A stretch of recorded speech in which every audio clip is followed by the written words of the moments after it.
విజయవాడలో ప్రపంచ జనాభా దినోత్సవ కార్యక్రమంలో సీఎం చంద్రబాబు మాట్లాడుతున్నారు. లైవ్ చూద్దాం. టెన్షన్ లైఫ్, ఇద్దరికి ఉద్యోగం, అక్కడి నుంచి ఆలోచనలు డిఫరెంట్గా వచ్చాయి.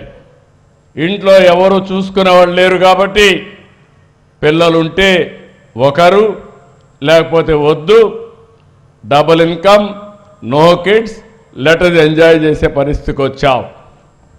ఇది ఒకసారి ఇది ఆలోచిస్తే చాలా ప్రమాదం కూడా. ఇంకా రాను రాను రోబోస్ కూడా వస్తున్నాయి.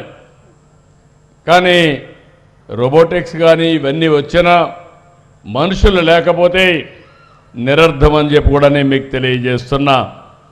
మన దేశంలో కాదు, 40 దేశాల్లో జనాభా తగ్గుతూ ఉంది. ఈరోజు మన దేశంలో జనాభా ఈ మాత్రం ఉందంటే బీహార్, యూపీ ఈ రెండు కాపాడుతున్నాయి. దక్షిణ భారతదేశం మొత్తం కూడా దెబ్బతినే పరిస్థితికి వచ్చాయి.